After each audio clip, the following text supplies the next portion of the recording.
dañoo ànd soo nekkee ci réew dafa am ay kuréel yoo xam ne yi ñoom lañ jox liggéey dañuy óolante suñu biir kuréel boobu def seen liggéey man nee woon naa leen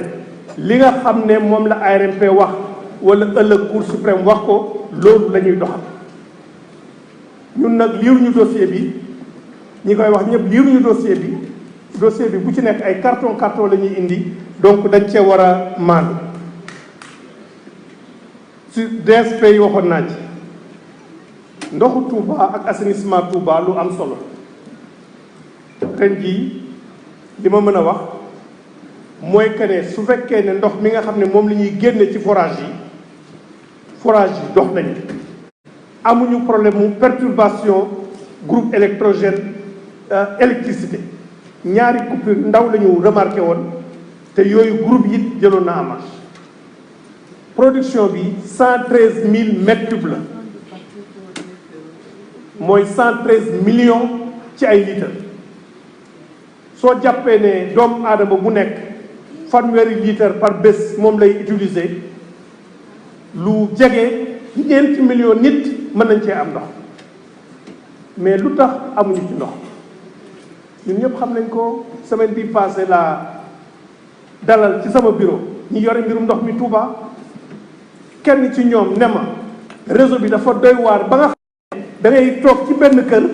partie bi nekk à gauche am ndox partie bi nekk à droite du am ndox parce que ni ñuy xëccee tuyau yi moom moo doy waar parce que foo xam ne fii amul société bu professionnel comme SDE wala beneen di ko def da ngay soxla ndox rek nga dem dajji tuyau bi jël benn plombier mu defal la nga xëcc mu indi ay problème looloo tax président ne nañu xool réseau beneen bi mooy assainissement surtout eau pluviale mais xam nga li gën mooy ma wax leen dëgg te moo la wax commission xam nga étude u réseau bi étude bi rek juróom benn weer gën gaa néew lay jure fi mu nekk nii service yi bind nañu terme de référence su étude suñu bëggee lancer appel d'offre mu am recours wala dara dana ñu génne ci délai assainissement bi ñu war a def eau pluviale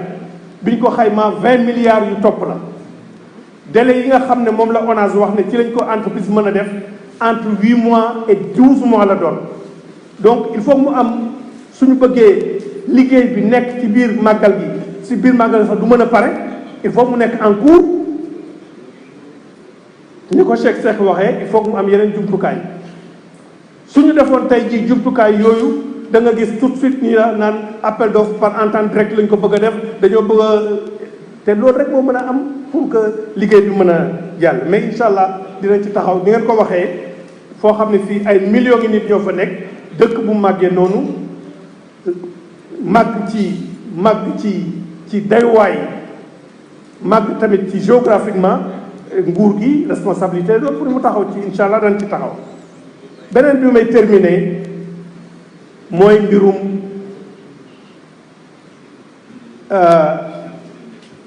travailleur u SDE ak grève bi nga xam ne moom la dañ koy def li ma bëgg a wax mooy 2017 la ñu def appel d'offre pour am beneen opérateur ndox ci milieu urbain ci dossier appel d'offre bi ñu ne ci ñu wax ci capital bi nan lay tëddee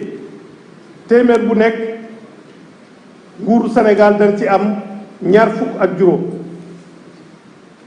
ki nga xam ne moom la ñu bëgg àndal dana ci am 20 ak juróom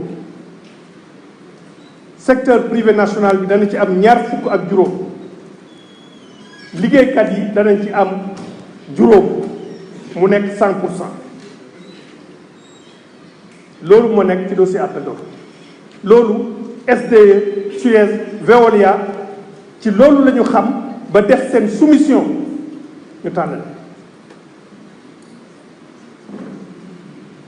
ba pare ñu ne ci emploi yépp permanent dañ ko war a garder.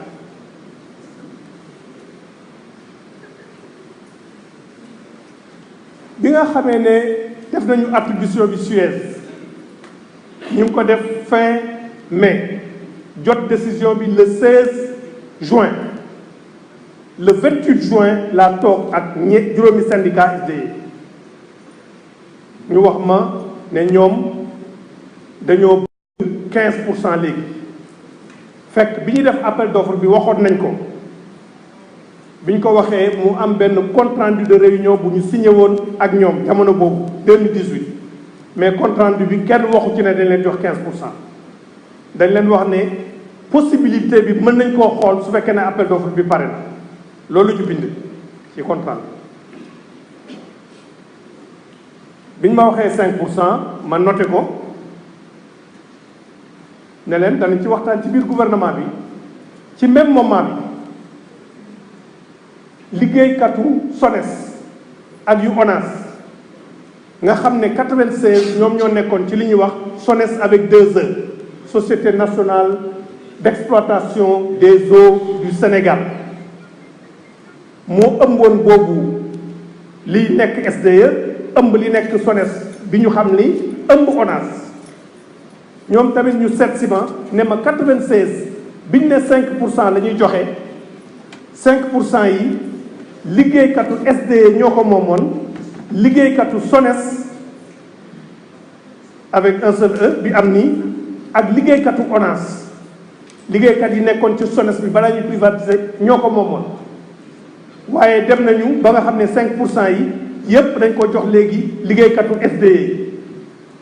parce que ñëlee dañoo tardé woon pour indi seen part ci capital ñu ne ma comme ñi ngi defaat réforme bëgg nañu ñun ñu dugal ñu ci capital parce que loolu moom moo doon 96 kon boog xam nga gouvernement bi am na ñetti doomam ñu wax ko seen soxla muy liggéeykatu SDE yi liggéeykatu SONES liggéeykatu ONAS ñu waxtaan ci biir gouvernement bi daal di ne nañ ko jëlee 5% yóbbu ko 10% mais loolu pour mu am il fallait que ñu waxtaan ak ñi nga xam ne bi ñuy soumissionné seen dossier appel d'offre dañ leen wax noonu liggéeykat yi 5% lay nekk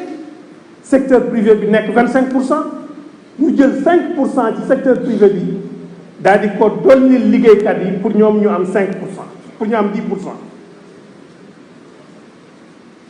loolu bi mu amee ONAS liggéeykat yi fa nekk suñu njaboot la SONES liggéeykat yi fa nekk suñu njaboot la ñu oowaat liggéeykatu SDE ne leen comme yéen am ngeen 5% nañu jël ci 5% yooyu nga xam ne yokk nañ ko ci ñu togal leen 1% mu am 4% ñu séddale ko liggéeykatu SONES ak liggéeykatu ONAS ñoom ñu ne loolu duñ ko nangu waxtaan ñàkkul suñu diggante ndaxte juróomi yoon ministère bi tase na ko ak ñoom ñaari yoon ak man ñeneen ñi ak secrétaire général ak sama service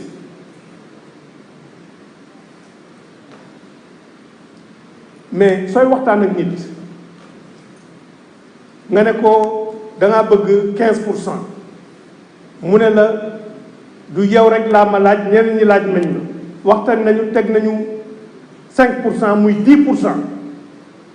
mais yow tamit kay diir boobu yëpp xanaa sax mën ngaa dellu si daal di ne léegi man 12% lay laaj wala 11% wala 14% waaye ñoom fi ñu taxawoon la ñu taxaw ba léegi loolu du yombal waxtaan gouvernement bi bougé na ñoom fi ñu taxawoon ñu taxaw fa ba léegi beneen bi ñu doon laaj mooy 5% yi ñoom nekkuñu woon ci conseil d'administration maanaam fii dogal ki ngànk société ñu nangul leen ne léegi ñoom danañu nekk ci biir conseil d'administration ñaari laaj la ñu amoon 15% nekk ci conseil d'administration 15% yi ñu ne yóbbu nañ ko 10% nangul nañ leen pour ngeen nekk ci conseil d'administration ñu maintenir def seen préavis commencer grève aujourd'hui bien sûr que nguur gi dafay déglu doomu Sénégal waaye tamit askanu Sénégal am ndox loolu responsabilité la looloo tax bi grève bi am fi mu nekk nii préfet yi ak gouverneurs yi réquisitionné nañu employés yi nga xam ne yépp dañu nekk sur le plan technique wala exploitation pour ñu assurer le service public de l'eau parce que mënuñu la ñàkk loolu mais defuñu ko pour xeex ak ñoom parce que tey su ma jógee fii 5 heures laa leen invité waat pour ñu waxtaan li ñu bëgg mooy waxtaan wax bu leer waxtaan aussi dañ ko war a teg ci dëgg donc dana am yenn dëgg yoo xam ne yii dinaa ko rappelé mooy grève pour ay revendications professionnelles lañu nga bëgg ñu yokk sa salaire wala fayuñu la sa salaire wala say conditions de travail baaxul nga grève waaye amul benn contrat de travail travailleur bu ñuy def ne am nga droit pour am actionnaire ci biir société loolu nguuru Sénégal lu mu def la pour que salariés yi gis seen bopp ci liggéeyu société te man biñ ñëwee wax ma ko nee naa leen loolu baax na kontaan naa ci torop ngeen bëgg a nekk ci biir société bi parce que dafa ça veut dire que tenir ngeen ci seen société mais nag tey jii est-ce que doon nañu nangu parce que société bi géré ndox mi société privée la c'est une société privée c'est pas une société d'État Sonatel travailleurs yi 8,04% la ñu am du capital ak ni mu yàggee yeneen société muy port muy Sénélec muy ñeneen travailleurs yi amuñu ci action travailleurs yi defuñu grève pour ne dañ ciy am action donc aussi il faut que ñu wax leen dëgg que ne revendication boobu ñi ngi koy déglu ñi ngi ciy waxtaan ak ñoom waaye ce n'est pas une obligation parce que c'est comme si les salariés de la BICIS faisaient la grève aux salariés d'une autre société en disant que nous on veut une part du capital dinaa tase ak ñoom waxtaan mais li ma mën a wax mooy gouvernement Sénégal mënula passer 10% parce que ñoom nee nañ ma na gouvernement bi wàññi 25% yi mu am pour ñun ñu am suñu 15% ma ne leen 25% yooyu gouvernement bi am yéen a ngi ci biir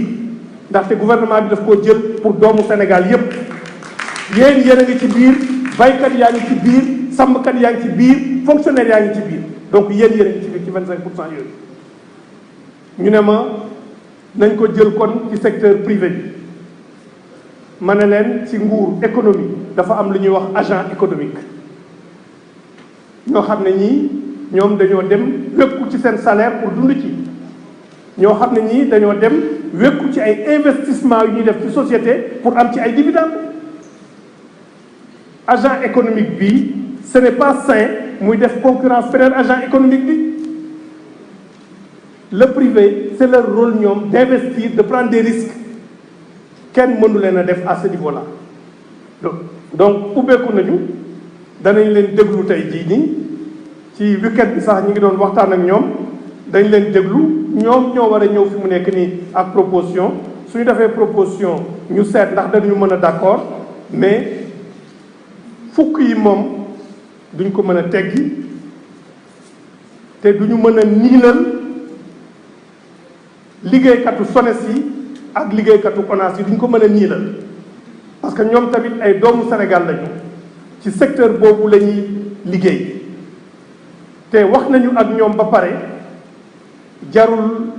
du ñu nekk situation boo xam ne bii da ngay fay lakk fii indi beneen lakk fële donc ñi mën a wax ak ñoom aussi nañu wax ak ñoom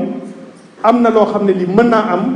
am na loo xam ne lii mënula am waaye ubbeeku nañu pour liggéey ci ak ñoom maa ngi leen di gërëm di leen sant.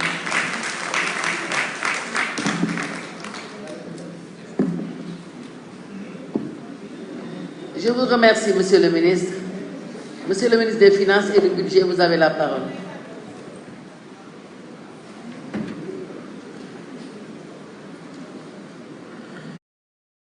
Thank you.